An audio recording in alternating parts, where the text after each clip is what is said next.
Want to know the secret of my success? Open up the white now. Hard work, dedication, and Denver, the center of my success. Open up the white. ओ business बढ़ाना, गुड़िया को पढ़ाना या Mrs के साथ vacation, लो Muthoot finance gold loan, भरोसा इंडिया का, भरोसा इंडिया का। मुथूट फाइनेंस, भारत का नंबर 1 सबसे भरोसेमंद financial services brand. Gold loan के लिए अभी कॉल करें 1-800-313-1212। और ऑर्डर्स, लेट नाइट होगी। तू किचन देख, डिलीवरीज मैं कर दूंगी। पीरियड्स में समझ लो पीरियड्स भूल ही गई। क्योंकि स्टे फ्री सिक्योर एक्सेल की लीग लॉक टेक्नोलॉजी दे 12 घंटों तक protection. Stayfree secure XL, दिन तुम्हारे साथ चलेगा।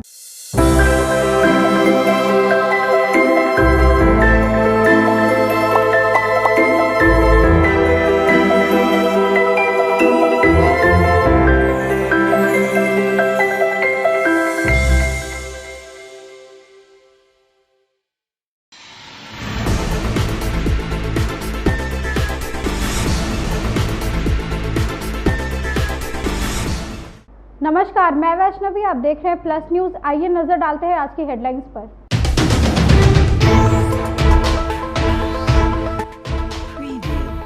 डिप्टी सीएम सम्राट चौधरी ने वित्त विभाग का पदभार ग्रहण किया।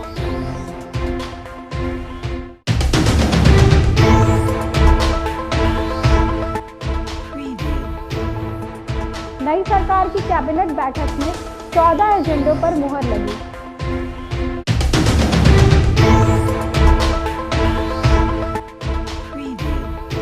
संतोष कुमार सुमन ने प्रौद्योगिकी विभाग का कार्यभार ग्रहण किया।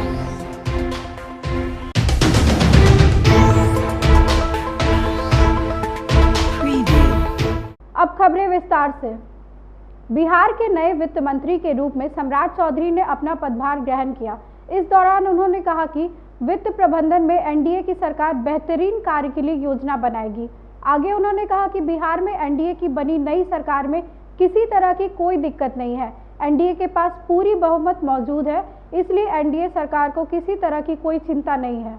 जी आदरणीय नीतीश कुमार जी के नेतृत्व में, फिर बाद के कालखंड में तारकिशोर जी, विजय चौधरी जी लगातार वित्तीय प्रबंधन करते रहे और बिहार आंतरिक संसाधन कम रहने के बावजूद भी कैसे मजबूती से बिहार खड़ा हो, इसकी चिंता करते रहे। आगे भी हम लोगों के लिए यही बड़ी चुनौती होगी कि हम अपने संसाधन को कैसे बढ़ाएं और भारत सरकार का सहयोग लेकर, क्योंकि आज भी जो हमारा बजट है इसमें हमारी हिस्सेदारी कम रहती है, लेकिन भारत सरकार के द्वारा जो टैक्स वसूलने के बाद इनकम टैक्स के माध्यम से हमको जो प्राप्त होता है, ये एक बड़ा बजट होता है, लगभग 2,61,000 करोड़ का बजट है। तो इस परिस्थिति में आगे के दिनों में भी हम वित्तीय प्रबंधन और अच्छे से कैसे कर सकते हैं, इस पर चर्चा करेंगे और इसको आगे बढ़ाएंगे। वित्त विभाग के अलावा भी कई विभाग आपके पास है, तो क्या उन सब विभाग का पदभार ग्रहण करेंगे? और नहीं, एकदम स्वाभाविक है, सभी जगह काम करने हैं और जब तक नए मंत्री नहीं आते हैं तब तक सारे काम को आगे बढ़ाना है। बजट को लेकर भी तैयारी करनी होगी, क्योंकि बजट पे एकदम जरूर बजट की तैयारी और कुछ सरकार ने पहले से आदरणीय नीतीश कुमार जी के मार्गदर्शन में किया है। आगे और इसको अच्छे से कैसे प्रस्तुत किया जा सकता है उसको करेंगे। स्वास्थ्य व्यवस्था को लेकर क्या कुछ पहल होगी आपकी ओर से? स्वास्थ्य विभाग भी आपके अंदर है? नहीं, पूरी तरह देखिए, लगातार मेडिकल कॉलेज बनाने का काम देश के प्रधानमंत्री जी आदरणीय नरेंद्र मोदी जी और बिहार के मुख्यमंत्री नीतीश कुमार जी कर रहे हैं। इसको और अच्छे से कैसे इसको सभी जगह उपस्थित हो पाए, सभी जिले में, सभी लोकसभा क्षेत्रों में टारगेट है कि हम वहाँ पर मेडिकल कॉलेज की स्थापना करें। उस टारगेट को अचीव करना है।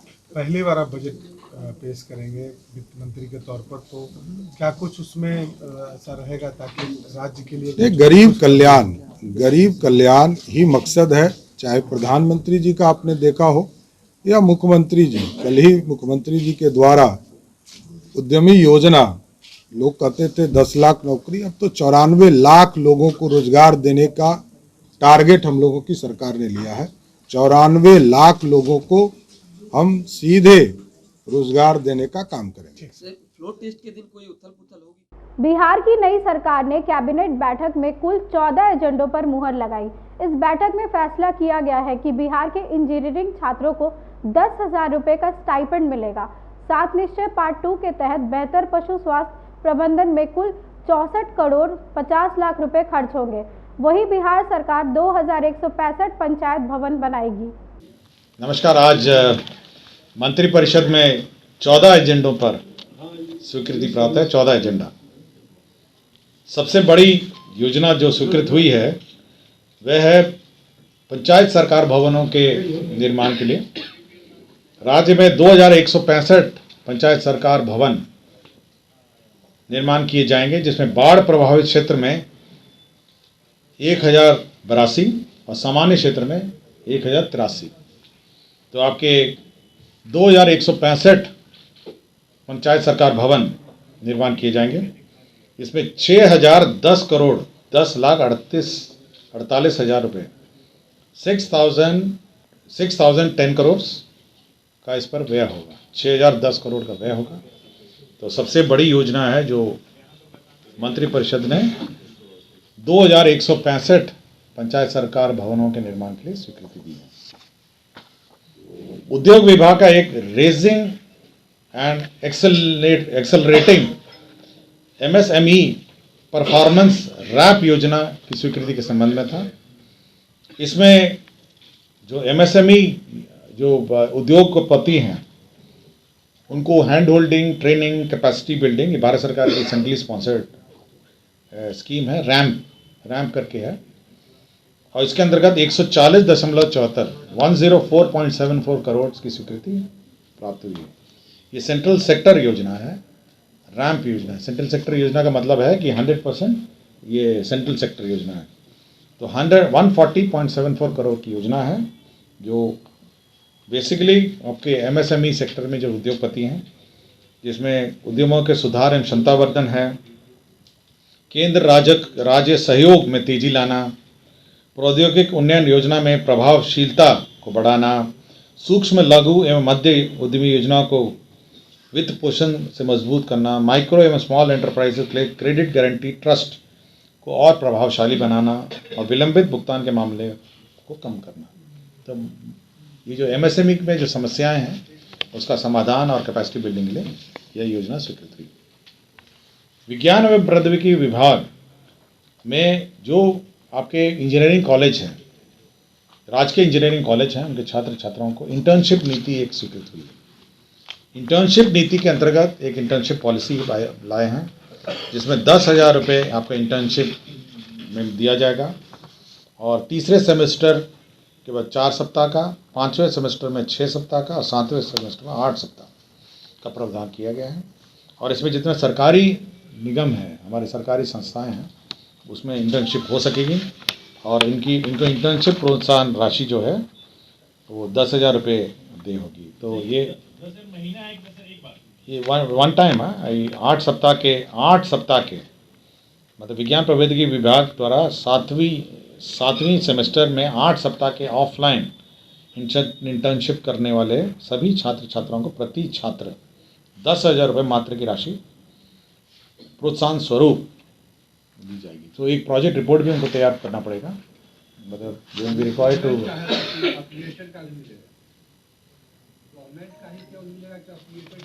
सभी का है, लेकिन मतलब आपको एक आपके जितने निगम है ये सब हैं, तो आपको एक प्रोजेक्ट रिपोर्ट तैयार करना पड़ेगा और 10,000 रुपये जो है इंटर्नशिप आपको एक वन टाइम आपको दिया जाएगा।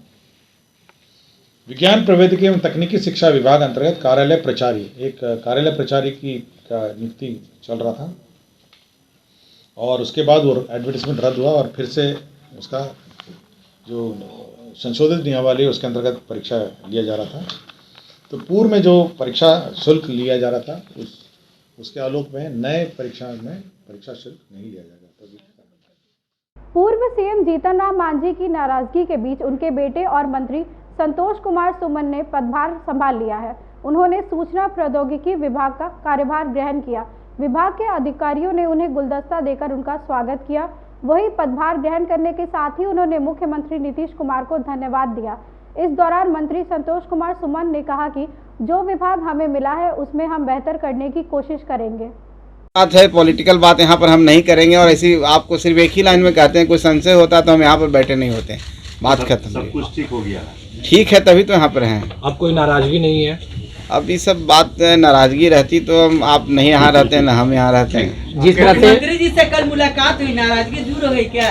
अरे मुख्यमंत्री जी से मिलने गए थे, उनका आशीर्वाद लेने गए थे। हम निश्चित तौर पर जब हम लोग को एक पद मिला, हमें एक विभाग मिला, तो एक कटसी होता है कि माननीय मुख्यमंत्री जी हम लोग के मुखिया होते हैं और उनके पास जा करके उनका सहयोग, उनका आशीर्वाद, उनका मार्गदर्शन लेना है, इसलिए हम गए थे। बाकी और कोई ऐसी बात तो थी नहीं। जो मंत्रालय आपको मिला उससे संतुष्ट हैं आप?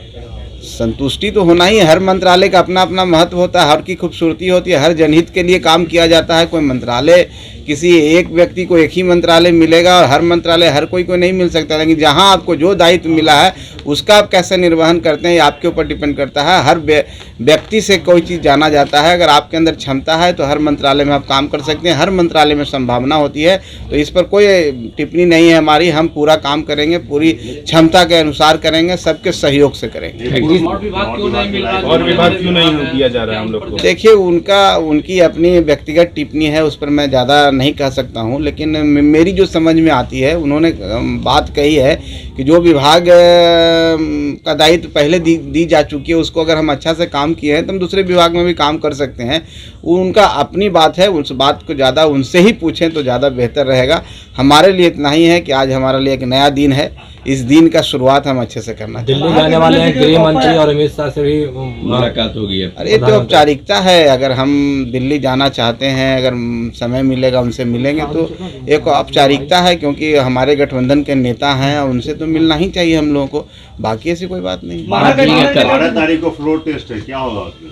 12 तारीख को फ्लोर टेस्ट में क्या होगा? जो सरकार हमारी है और हमारी सरकार को कोई हटाने डिगाने नहीं जा रहा है, उनके पास संख्या ही नहीं है, वो तो खुद डर के भागे हुए हैं। उनके विधायक सब इधर आना चाहते हैं तो हैदराबाद घुमा रहे हैं, रिजॉर्ट का कल्चर शुरू हो गया है। तो आप समझ सकते हैं कि क्या किनके पास बहुमत है। हमारे पास बहुमत 128 है और उससे कहीं ज़्यादा बहुमत से हमारी सरकार बचेगी। अविश्वास प्रस्ताव जो आया है उनका, वो अविश्वास प्रस्ताव गिर जाएगी।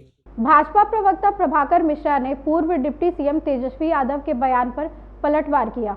उन्होंने कहा कि बिहार में खेला नहीं विकास का मेला होगा। उन्होंने हमला बोलते हुए कहा कि जो लोग बिहार में विकास नहीं चाहते हैं, बिहार को सिर्फ सियासी तमाशा की जगह बनाना चाहते हैं, वही लोग ऐसी बात बोलते हैं।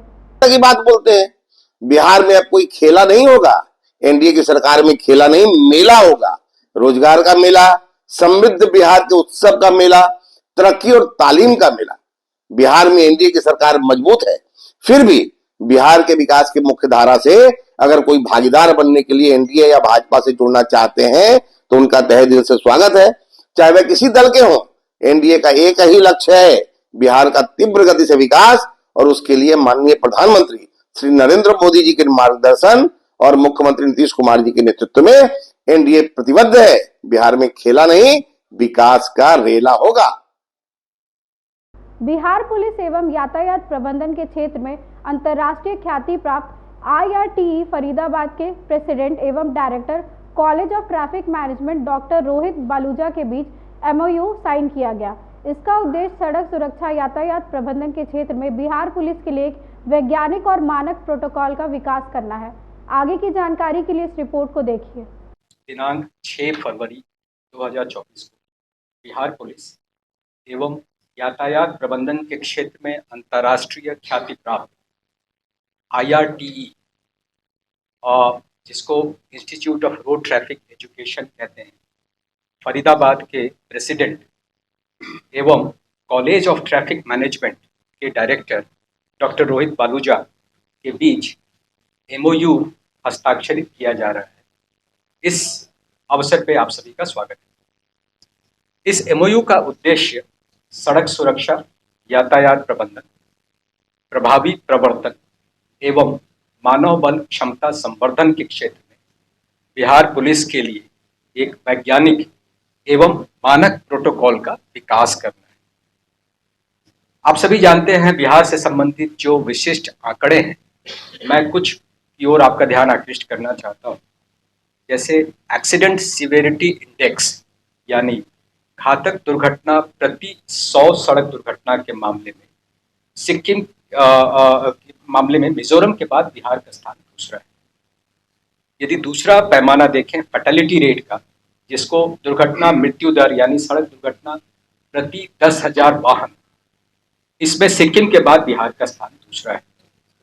उसी प्रकार बिहार के मोटोराइज्ड यातायात में 2 पहिया वाहन करीब 83% है, जबकि राष्ट्रीय औसत 73% के आसपास है। तो बिहार की जो ये विशिष्ट चुनौतियां हैं, इसके मद्देनजर बिहार राज्य में यातायात प्रबंधन व्यवस्था हेतु वैज्ञानिक एवं प्रमाणिक रूप से, जिससे हम एविडेंस बेस्ड कहते हैं, विश्लेषण आवश्यक है, जो बिहार राज्य के लिए एक वैज्ञानिक एवं मानक प्रोटोकॉल बेहतर यातायात प्रबंधन करने के मामले में आधार के रूप में काम कर सके।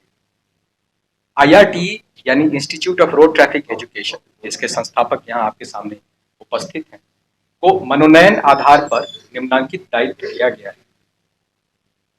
जो पृष्ठभूमि की चर्चा मैंने की, उसके आलोक में बिहार राज्य में यातायात प्रबंधन व्यवस्था का वैज्ञानिक एवं प्रमाणिक रूप से समरी ऑडिट करना, इसके तहत राज्य के 5 दुर्घटना प्रवण बड़े शहरों जैसे पटना, मुजफ्फरपुर, गया, भागलपुर एवं बिहार शरीफ में, और इन शहरों को जोड़ने वाले नेशनल हाईवे या स्टेट हाईवे का कुल करीब 500 किलोमीटर की लंबाई को इस समरी ऑडिट में शामिल किया जाएगा। इसके अतिरिक्त जिला परिवहन कार्यालय, पथ निर्माण विभाग, क्षेत्रीय कार्यालय, NHAI और सदर अस्पताल, बिहार न्यायिक अकादमी आदि बिहार के प्रमुख पुलिस प्रशिक्षण संस्थान का भ्रमण कर भी ये संस्था इनपुट हासिल करेगी। साथ ही बिहार पुलिस के लिए IRTE के विभिन्न विभागों की मदद से ट्रेन द ट्रेनर प्रोग्राम के तहत मास्टर प्रशिक्षकों को तैयार किया जाए। ऑडिट के क्रम में सभी प्राइमरी और जो सेकेंडरी डाटा का संकलन विश्लेषण के पश्चात यह योजना है कि मुख्य सचिव की अध्यक्षता में एक वर्कशॉप आयोजित की जाए और उसमें वैज्ञानिक विश्लेषण के आधार पर बिहार राज्य के लिए मानक प्रोटोकॉल संबंधी सुझाव हितधारक विभागों यानी जो स्टेक होल्डर्स डिपार्टमेंट है उनके समक्ष पेश किए जाएंगे। मैं चाहूँगा कि डॉक्टर रोहित बालूजा यदि आपसे कुछ कहना चाहें। छात्र नेता दिलीप कुमार ने बीपीएससी दूसरे टीआरई का सप्लीमेंट्री रिजल्ट जारी करने की मांग को लेकर एक वीडियो साझा किया। उन्होंने कहा कि शिक्षा विभाग को छात्रवृत्ति में पूर्ण विचार करना चाहिए और बीपीएससी को रिजल्ट जारी करने के संबंध में पत्र भेजना चाहिए। टीआरई 3 का फॉर्म कब से भराया जाएगा, उसकी परीक्षा कब होगी, इसकी घोषणा कर दी गई है। बिहार के मुख्यमंत्री नीतीश कुमार जी ने 13 जनवरी को खुद गांधी मैदान से कहा था कि टीआरई 2.0 का जो थोड़ा बहुत रिजल्ट बचा है यानी सप्लीमेंट्री रिजल्ट जल्द जारी कर दिया जाएगा। फिर उसके बाद सप्लीमेंट्री रिजल्ट जारी नहीं होना बिहार के मुख्यमंत्री जी की बातों की अवहेलना है। तो ऐसा आखिर क्यों किया गया है? टीआरई 1 का सीट बचाकर टीआरई 2 में आप जोड़ दे रहे हैं, टीआरई 2 का सप्लीमेंट्री रिजल्ट नहीं निकाल रहे हैं और वही सीट फिर टीआरई 3 में जोड़कर नई वैकेंसी निकाल रहे हैं।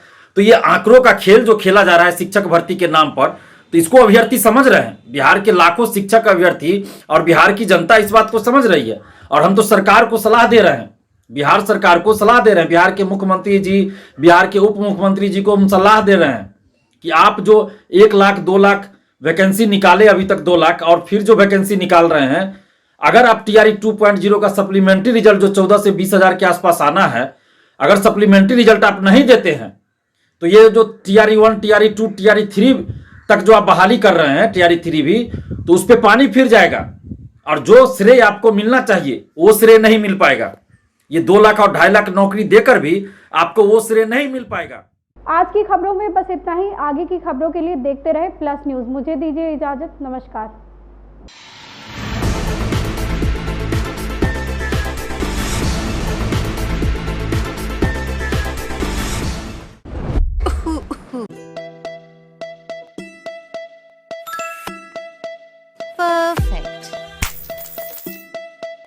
जो लोन मिले फटफट घर बैठे बिना झंझट, हिडन चार्जेस के स्ट्रेस को बोलो चल हट। ओ बिजनेस बढ़ाना, गुड़िया को पढ़ाना या मिसेस के साथ वेकेशन, लो मुथूट फाइनेंस गोल्ड लोन, भरोसा इंडिया का, भरोसा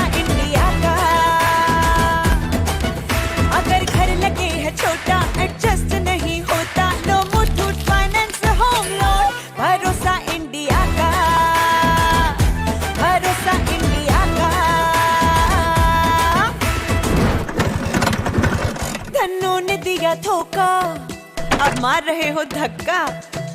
लो मुथूट फाइनेंस व्हीकल लोन, भरोसा इंडिया का, भरोसा इंडिया का।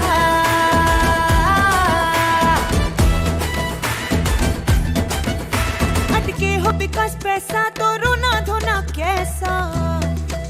लो Muthoot finance personal loan, loan loan, भरोसा इंडिया का, भरोसा इंडिया का।